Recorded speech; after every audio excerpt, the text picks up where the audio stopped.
5, 4, 3, 2, 1. But who's counting, right? His name is Major. Ladies and gentlemen, Please welcome Major Garrett. from the nation's capital, Major, fantastic. it's The Takeout. This is a major achievement. With CBS News Chief Washington Correspondent, Major Garrett, yes, CBS, yes, hi. Major Garrett. Major, that's nonsense, and you should know better. Is Major out of the doghouse? The answer is yes. Welcome to the very best part of my broadcast week. Good morning. It's June 15th. It's Ted's Bulletin, our host restaurant, breakfast time. I think we'd all agree it's been a heck of a week in American politics and history. Sheldon Whitehouse is our guest. He is currently the chairman of the Senate Budget Committee, senator from Rhode Island, Democrat. Sheldon Whitehouse, great to see you. Thank you, Major. So Nice to have breakfast with you. Yes, indeed. So I want to ask you, not about your Senate career. We'll get to that in a minute. But before he was in the Senate, Sheldon Whitehouse was U.S. Attorney from 1993 to 1998, then Attorney General for the state of Rhode Island. And in that period of time, you came across some public corruption cases. We did. You helped prosecute a very well-known mayor in Providence, Rhode Island, named Buddy Cianci. Yeah. I'd like you to tell my audience a little bit about who he was and what, if any, echoes you see in Buddy Cianci and what has transpired this week with the indictment of former President Trump. Well, Buddy was a real character, a figure. Mm-hmm. Kind of a rogue. Rhode Island, definitely a rogue. Yeah. Actually a criminal, Mm-hmm.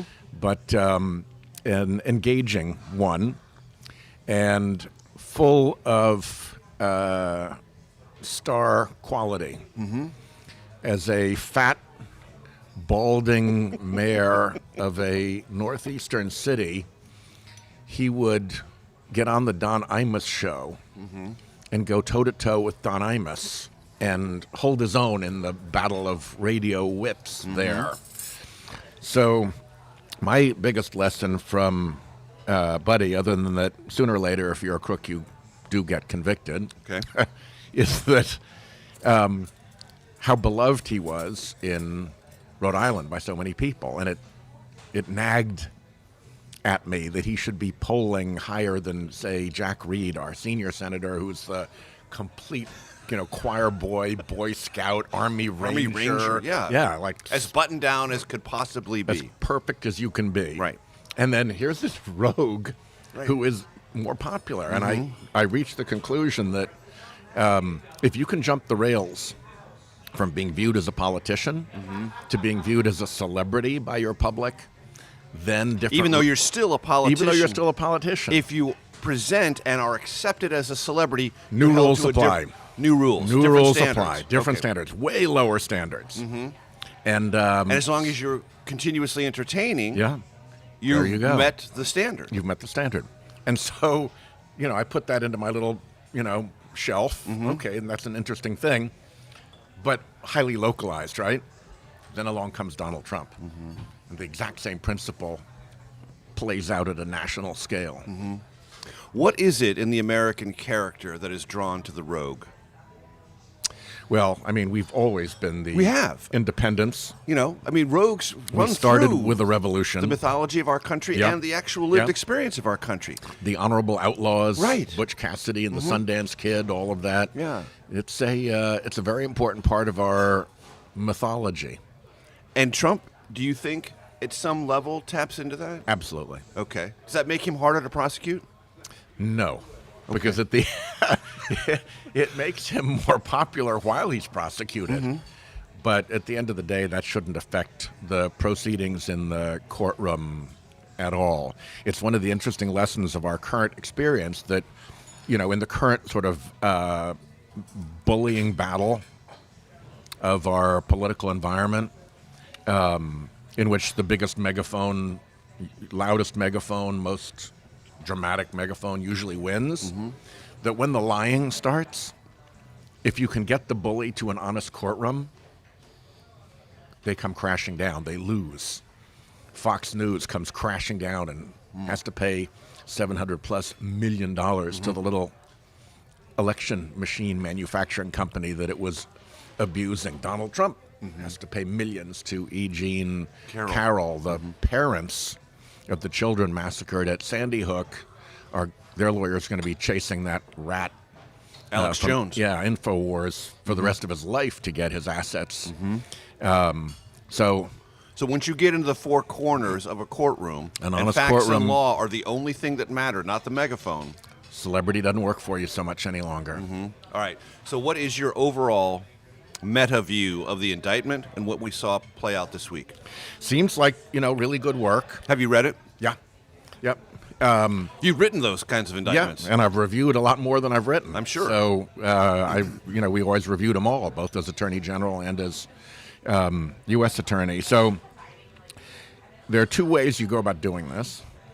One way is you just very sparsely lay out the charges you're going to bring, Right. but don't include evidence. You wait to make your case for the courtroom.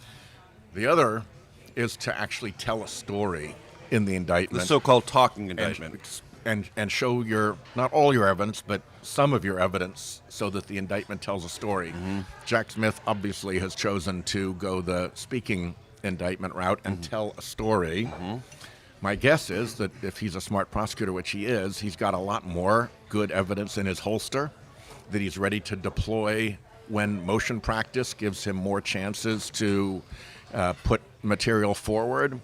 When Garland was talking about him yesterday, he said, hey, we speak through our filings, not through our press conferences. We speak through our filings. A prosecutor will plan ahead to hold stuff back, to speak through filings and add new information as is relevant to the issue at hand in the filings. So people say that an indictment is best on its first day. That's not always true. And when the former president's defense team says, well, indictments are always one-sided, you would, of course, agree with that. Yes, they're one-sided. And in the adversarial process, they'll have their day in court. Absolutely. And I wonder what your interpretation of former Attorney General William Barr is, but he's pretty emphatic about what this particular indictment reads to him. That to quote him, if half of it's true, former toast. President Trump is toast. Yeah.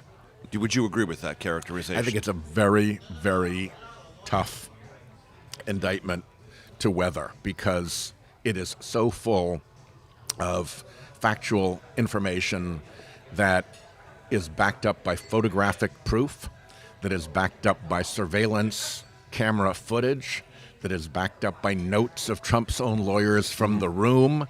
It's very hard to say that in court we're going to be able to disprove where the boxes were when there's a picture of it.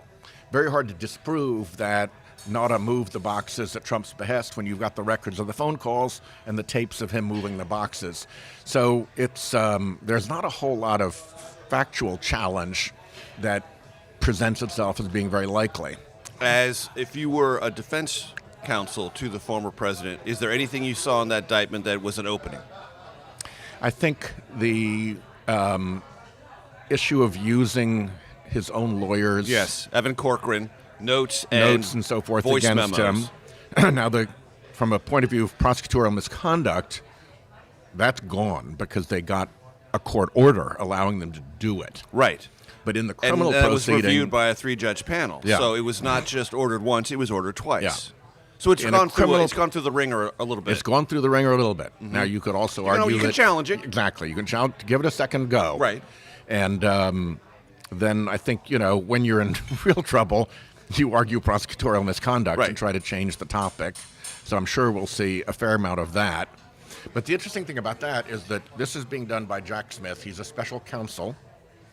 And the Attorney General has the responsibility of reviewing the special counsel's behavior to make sure that what he's doing is consistent with the policies, regs, and procedures of the Department of Justice. Not the merits, but compliance with the procedures. And to date, there's been no reporting that even Trump's lawyers have objected to Jack Smith's conduct, that he's violated those guardrails of special counsel-dom.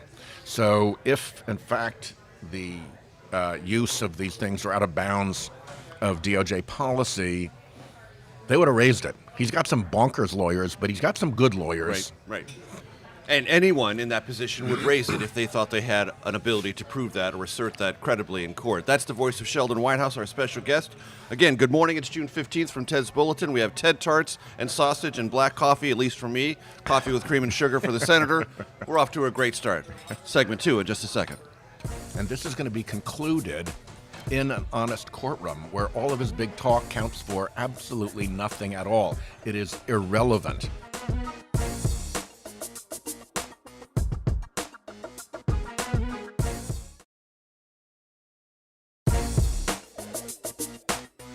From CBS News, this is The Takeout with Major Garrett. Welcome back. It's not the perfect breakfast for a 6-year-old, but it's pretty close. Ted Tarts and sausage. Okay, the black coffee is a bit of an adult additive, but welcome back to The Takeout. Sheldon Whitehouse is our special guest. Continuing our conversation about the indictment. For a second, just talk about this moment. It's pretty heavy. Yeah. Yeah, it's weird because on the one hand, I mean, there's a goodness around this, but when and I used to criticize those in my profession for overusing the word unprecedented around the former president or when he was president or nominee.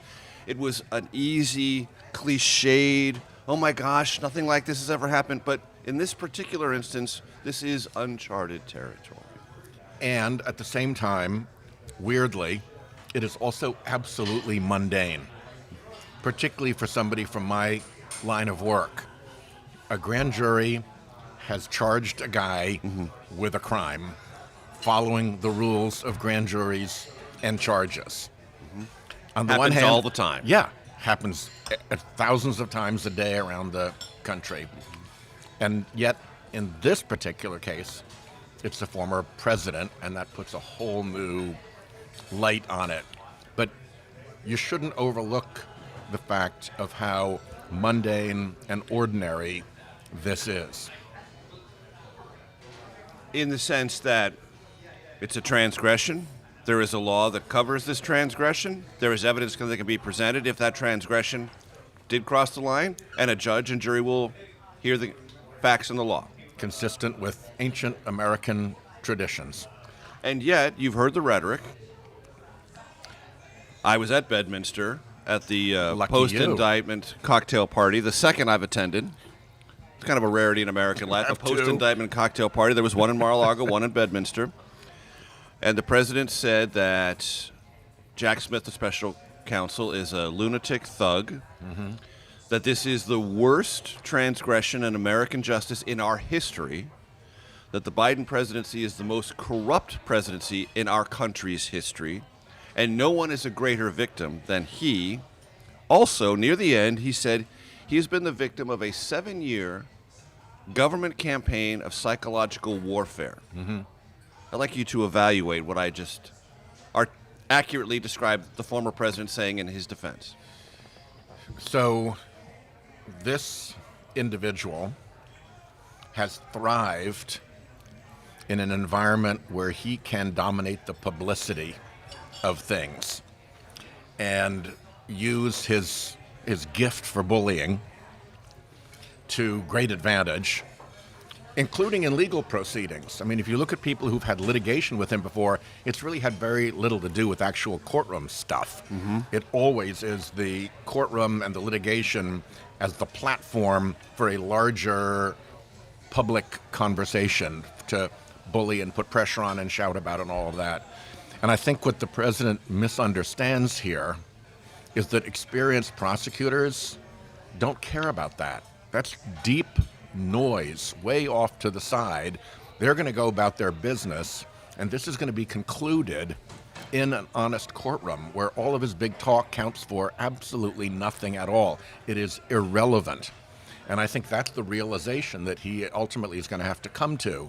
He is playing with tools and weaponry for one field of battle, and Jack Smith is going to drag him into a completely different field of battle where that weaponry just doesn't apply. Is there any doubt in your mind, Senator Sheldon Whitehouse, that the courtroom, if it is Aileen Cannon's, will be a fair and just courtroom?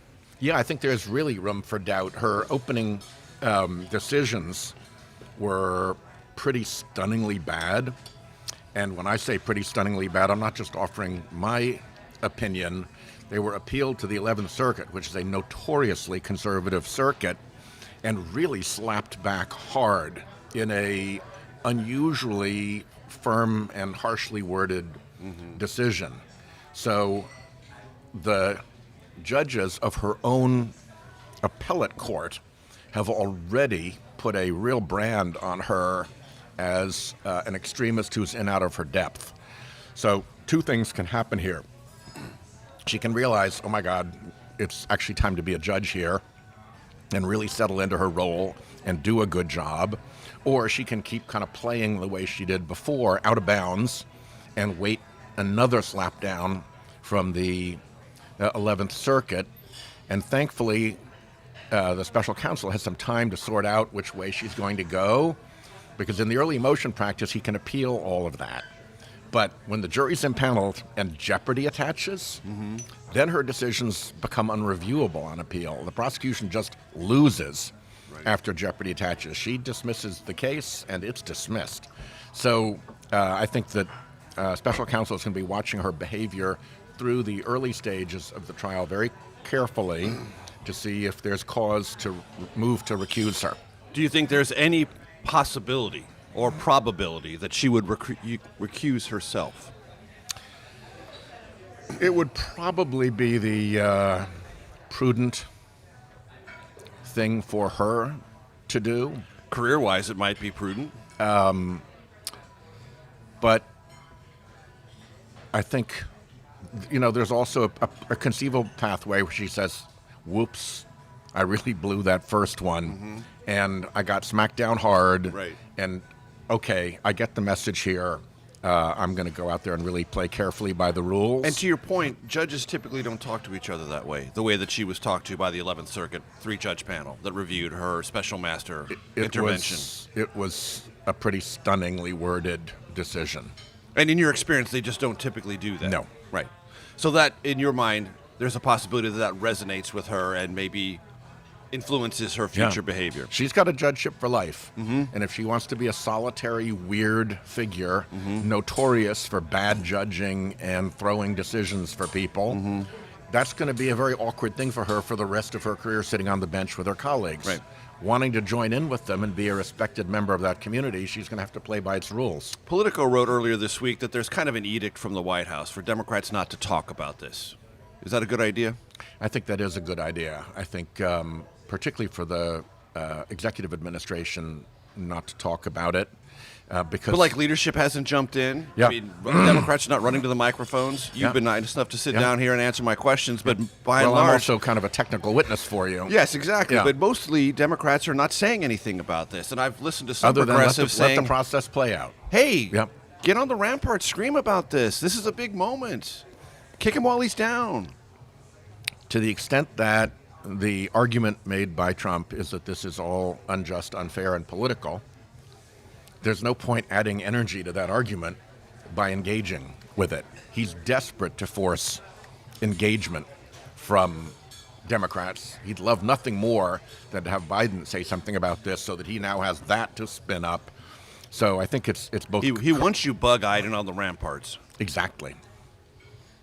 And the counsel from the White House, the DNC, and others is to hold your fire. Don't engage. Don't engage. Don't add energy to his... We'll carry this conversation over into the next segment, but you were appointed by Bill Clinton, a U.S. attorney. Yep. You have heard the assertions that Hillary Clinton is being held to a completely different standard, that she should have been prosecuted by the FBI and by the Justice Department for her mishandling. Yep. And mishandling is the proper word. It's not mine. Yep. It's what's in the record Yep. of classified information and conversations on an unsecured private server. Your thoughts? Well, Jim Comey was the head of the FBI at the time. He was no friend to Hillary Clinton. He repeatedly broke department rules By having a press conference. by having an unauthorized press conference on a matter he's not supposed to be talking about At all, all. that did immense damage to her campaign. He fired 2 press conference torpedoes into the Hillary Clinton campaign, both of which were inconsistent with proper Department of Justice behavior. So this is no friend to Hillary Clinton. But at the end of the day, he said, after having looked at all of this, she was reckless. Some of this was irresponsible, but no reasonable prosecutor, he said, no reasonable prosecutor would charge a crime on these facts because there is no crime here to be charged. So that was what the FBI said. They had done the work. They're the same source.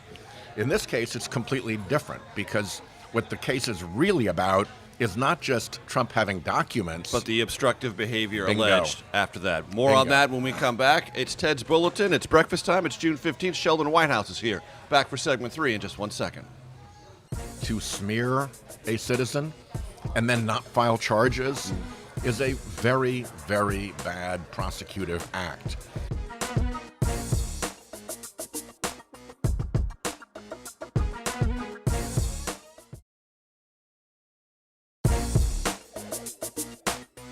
From CBS News, this is The Takeout with Major Garrett. Welcome back to our conversation with Sheldon Whitehouse, Democratic Senator, Rhode Island. To that point, when James Comey had that press conference, it did have political consequences for Hillary Clinton's campaign. He didn't have another press conference, but he released a press release very late in the campaign. Both of those, as you mentioned, outside of established FBI and Department of Justice behavior. It read to me at the time, Senator Whitehouse, we can't prosecute this, but we're going to Cause pain. Is the word politicize it one I'm searching for? I don't know, but I'm curious how you viewed it at the time. Did you find that to be outrageous or objectionable? Very, very. As U.S. Attorney, particularly, I had very strict rules about not talking about cases. You heard Attorney General Garland saying, in criminal investigative matters, we speak only through our filings. Mm-hmm. If you are not going to file a criminal complaint against which the defendant has all the rights and opportunities to defend, to just use your megaphone to smear a citizen and then not file charges is a very, very bad prosecutive act. And in essence, that's what he was doing. And I think he was doing it to make himself look good, that he was some tribune of ethics. And even though he couldn't make a case, he was going to somehow give her a good scolding to position himself as Mr. Ethical. But the fact of the matter is that it was unethical and very inconsistent with proper prosecutive behavior. Because it had been my experience, Senator Whitehouse, covering matters of this kind at the local, state, and federal level. It was a one line from a U.S. attorney. The case has been, the investigation is over. Yeah. It has ended. Yeah. No charges will be filed. Period. Period. Not, oh, and by the way, he's sleeping with his secretary, and I disapprove of that. Right. So, because I do think there is a kind of misremembering of the consequence of that press conference, how unusual it was, Yeah. and how athwart FBI and Department of Justice protocol it was. Yep. And that it stood out as Yep. a scolding. Yep. We can't prosecute this, but by God, But we're going to have a thing to say to you. and to your point, and as any rival campaign would, it was adroitly put to use by then nominee Trump. Lock her up. Yep. Making this a huge issue. Yep. Hey, Is Russia, that- find those Right, 30,000 Is that relevant emails. in this prosecution? His orientation to Hillary Clinton, his statements, is that relevant, or is that just sort of nominally on the record important, but not central to a successful or unsuccessful prosecution? Within the four corners of the courtroom, I don't think it even comes in. Okay. It was referred to in the indictment, but probably not in the course of the... In the sense that in responding to it, candidate Trump laid out very clearly the importance of national security information being properly protected and the imperative of protecting that national security information with proper prosecutions where justified. So he undercut any argument that, oh, I didn't know this was wrong. That's why that's in the indictment. That's not to bring the Hillary Clinton thing in. That's to show that he has basically given up any argument that, oh, really? These are national security documents? Oh, that's wrong? Something else happened this week I want to run by you. On the Senate floor, a long-serving member of the United States Senate, Charles Grassley, gave a speech earlier this week in which he said there is a document in the possession of the FBI that is partially redacted, but that he believes provides evidence suggestive that 17 different phone calls have been recorded, 15 with Hunter Biden, 2 with then Vice President Biden, that he asserted on the floor of the United States Senate would reveal a bribery scheme to influence U.S. policy and pay off the Biden family. Have you reviewed any of that information? Do you know anything about that, and what's your reaction? I haven't. And if you look at the pattern of Republican behavior towards Democratic presidents, it is always to throw accusations of misconduct and criminality at them that over time evaporate. But it becomes the theme of the day, and it allows them to rally their base. And at this point, there is literally zero public evidence to back up any of that. It's political assertions on the Senate floor. Do you consider Charles Grassley a serious person? He is my ranking member on the Budget Committee. We have done a lot of good work together. He has a long history of oversight in the United States Senate. He has a long history of aggressive oversight. Not always favorable to Republicans or Republican presidents. Not inevitably. Right? No. I actually like Chuck. Do you think he's off the rails on this one? I don't know, because I haven't seen these documents that are very restricted. 1023 is the terminology. Huh? 1023. It's a FBI form with dealing with confidential sources. You're familiar with that in general. Only in general, yeah. Right. So I can't. To a dispassionate American, that. accusations like that sound serious. Yeah. To that dispassionate American who's like, well, now, but remember, lock her up. Would be listening to say, okay, yes, you're a partisan Democrat, okay, but you're experienced in this field. What would you say? Hey, Senator, that sounds strange and troubling to me. Wait for real evidence.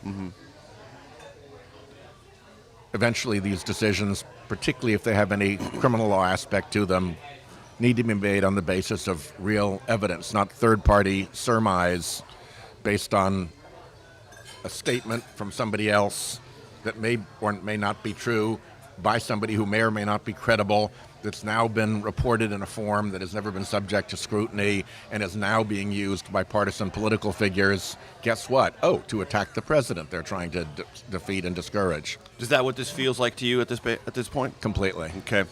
Hunter Biden is under investigation, active investigation. That's not a secret in Washington. Not a secret. Do you think he's in jeopardy? I think it probably is fairly serious, which doesn't mean that he doesn't emerge from it, without charges at the end of the day. But it's not a frivolous thing. The investigation. The investigation. And some of his underlying conduct is troubling. I think he'd be the first to admit that. Yes. As a Democrat, do you find that politically jeopardizing for either the president or the party in general? The Hunter Bidenism of the campaign. I don't. I think Joe Biden has established himself in the public mind in a very solid way over many, many, many, many years of service. A family member with an acknowledged drug and drinking problem who went off the rails during episodes of that problem is a very familiar situation for many, many American families. And I don't think that whatever the problems are that Hunter Biden is ultimately proved to have had will do much to disturb the reputation and the brand of Joe Biden. At worst, he's a guy who loves a troubled son who has been through a bad patch and has now recovered. Any doubt in your mind that Joe Biden will be the Democratic nominee in 2024? Very little at this point. There's not even a real alternative on the horizon for him. What accounts for consistent polling data that shows at least 40, sometimes higher than that, Democrats, 40% or more, don't want him to run again? Well, I think I think everybody would certainly like a younger Joe Biden. I think the people are concerned about an 80-year-old president. And I think that's an issue that President Biden is going to have to deal with on the campaign. Can't go away. Can't go away. And I think so far he's done a good job of dealing with by saying, being able to do 50 push-ups is not necessarily what makes you a good president. Having the wisdom and judgment and the patience and prudence and the knowledge of how the system works to deliver for the American people, to produce the infrastructure bill, to produce the exit from COVID, to put the first major piece of climate legislation forward, to watch construction, manufacturing construction, factory building going through the roof in America right now. That's a pretty good story to tell that, he's actually a wise and able person to lead us. That is the voice of Sheldon Whitehouse. Our special guest, Ted's Bulletin, is our host restaurant. Back for segment 4 of The Takeout in just 1 second. I don't attack the court as an institution. I attack the behavior of this court as out of the traditions.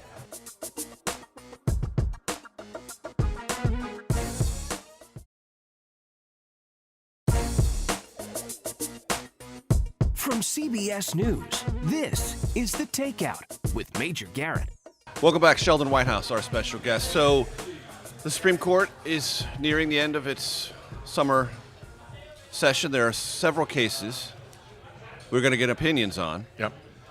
I want to get your thoughts on affirmative action, on the president's student loan relief efforts. Do you think either will be overturned by this Supreme Court? This is a Supreme Court right now that is very hard to predict. They have largely given up on following precedent if they don't like the precedent.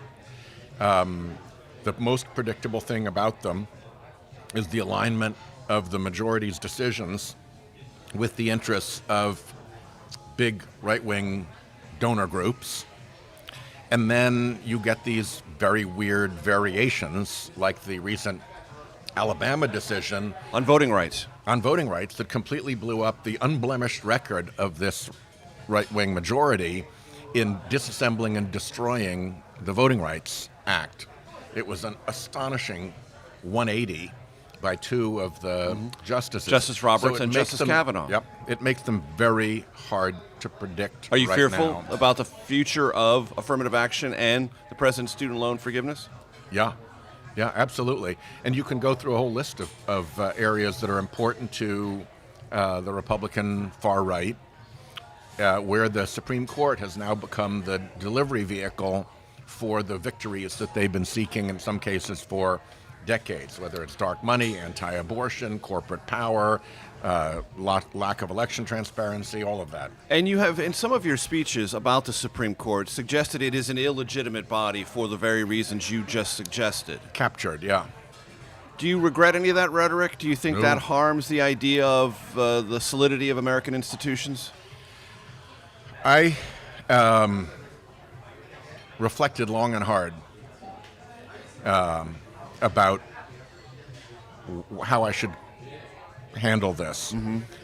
But once I had reached the conclusion, backed by a lot of evidence, that this was actually a captured court, in the same way that regulatory agencies have been captured through American history. You know, the railroad barons take over the Railroad Commission, put their people on it, and what do you know? Next thing you know, they're winning all the rate cases that they bring. That's the model. Regulatory capture imparted to the Supreme Court. Once you come to believe that, and I do believe that, and I think I could backstop my belief with a lot of evidence. I won't bore you with it all now, but I wrote a book about it. Sure, yes, indeed. Now your question is, would you prefer to have a captured court that nobody understands is captured? Or would you prefer to tell the truth about it, and through that truth, open the avenues for repair so that we have a proper court again? And that was a hard call, but I made it, and I stand by it. I don't regret it at all. Because there are those who look at the tenor of our times and say it is those on the right now who are constantly assailing institutions in our country, weakening their superstructure, their infrastructure, their foundations, and thereby weakening the entire experiment of this country. Yep. You don't associate your descriptions of the Supreme Court as a captured court in a similar vein. No, because I don't attack the court as an institution. I attack the behavior of this court as out of the traditions of the court as an institution, whether it's its pattern of decisions or whether it's penchant for improper secrecy or whether it's violation of norms and ethics rules that every other federal judge has to follow. This is a court that has taken itself very much out of the traditional bounds of judicial behavior. And if there's one group that knows that I take some solace in the judgment of, it's other federal judges. And I think if you ask people, pretty much anybody who knows a federal judge, to have a quiet conversation with that federal judge about what they think of the Supreme Court's behavior, the feedback is pretty brutal because federal judges know what the rules are, so they know, like no other audience, how the Supreme Court has been misbehaving. I want you to finish this sentence for me if you could. When it comes to ethics and transparency, Associate Justice Clarence Thomas is? Out of bounds. Is that all? Well, out of bounds is a lot for a Supreme Court justice. And you know, some of the things that are... What is out of bounds specifically in your mind? Well, give you an example. One of the absolutely sort of mandatory guardrails for proper judging is to recuse from cases in which you have a conflict of interest. It's not only proper judicial behavior, it's actually a law that requires it. So a judge's recusal obligations are very significant. Here comes the January 6th case. The Supreme Court has to rule on whether or not the January 6th Commission can get access to communications with the White House. Within those communications are communications between Justice Thomas's wife and the White House Chief of Staff. He does not recuse himself, and he rules that the Commission should not get access to those communications. So that's as direct as it gets from your vantage. That's as direct as it gets. From your vantage point. And the key fact that will determine whether his failure to recuse was lawful or unlawful is what he knew about his wife's conduct, what he knew about her role in the insurrection activities at the time. That is a question of fact. It is the key question of fact to make that determination of lawfulness. And he has never made that clear. He has never been obliged to make a proper statement. Can the Senate do anything about that? Well, we're working our way towards it. At the moment, I've certainly raised the point often enough that I think there'll be pressure on the court to improve its behavior this way. And is a subpoena possible? Subpoenas are possible to look into this question for sure. Whether a subpoena is yet appropriate in terms of where we are in our investigative stage for a member of the court himself, and whether the court would actually allow itself to be subpoenaed, those are all that open big questions. breath you took in is we're at an early suggestive that stage. it's heavy. That would be a heavy task. Yes, and if I come out of a prosecutorial background, and as you're working towards an outcome in a case, there's steps that you go through. You build the case in a sequence. You work your way up towards the main target. For instance, if you're doing a criminal gang case, so you don't just leap to charging the head of the mob.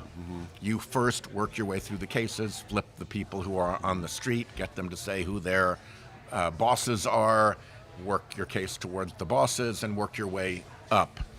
And this isn't exactly the perfect analogy, but in the same way, there has to be, I think, proper order to how you do an investigation, and you don't just jump to, let's subpoena Justice Thomas. That is the voice of Sheldon Whitehouse. So concludes this portion of the Takeout. Stay tuned for the Takeout Outtake Especial. Our thanks to Ted's Bulletin. We'll see you next week.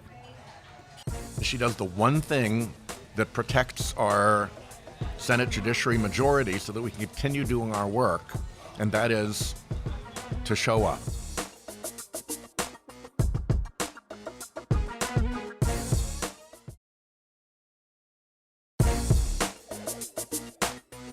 From CBS News, this is The Takeout with Major Garrett.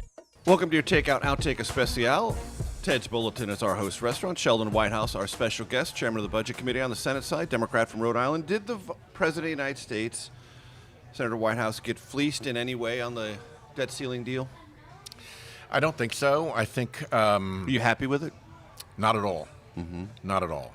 But I think once the Republicans in the House had created the dilemma of threatening the credit of the United States of America, two things were true. One, the president personally was masterful in negotiating that back to minimum damage.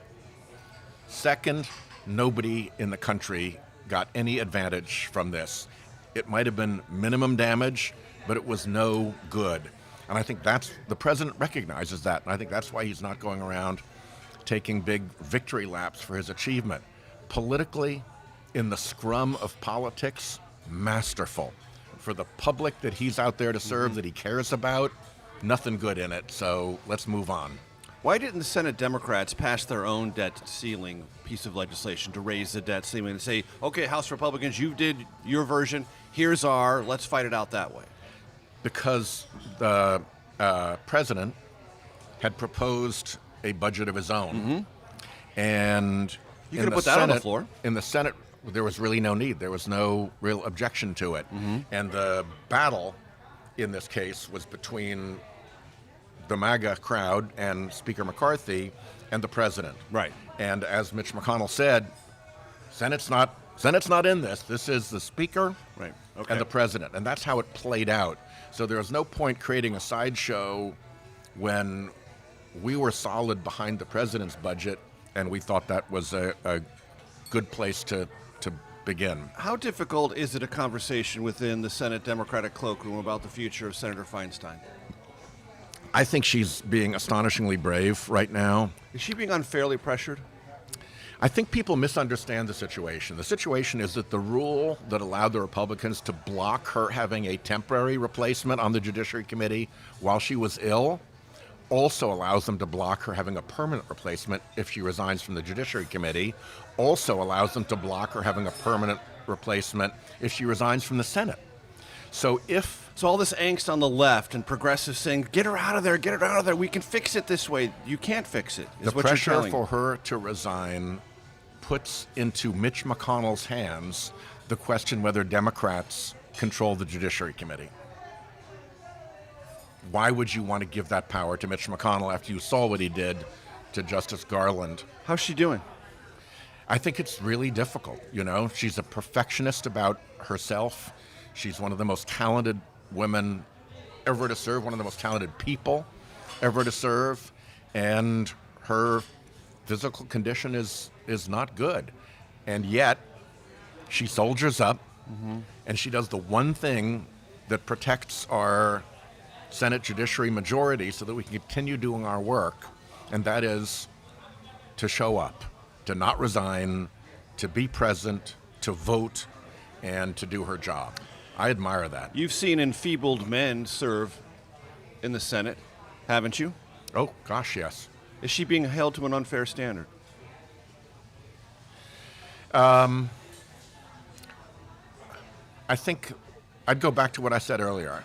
I think the problem is people misunderstand what the circumstance is around her and what the consequences are of her resigning. And that misunderstanding is what drives all the intensity. I think it is, because I think that many of the people who are urging that she should resign would be very disappointed if Mitch McConnell were given the keys to our Democratic Senate Judiciary Committee majority and he could turn it off. We'll see. We've seen what he does around judges and judicial appointments.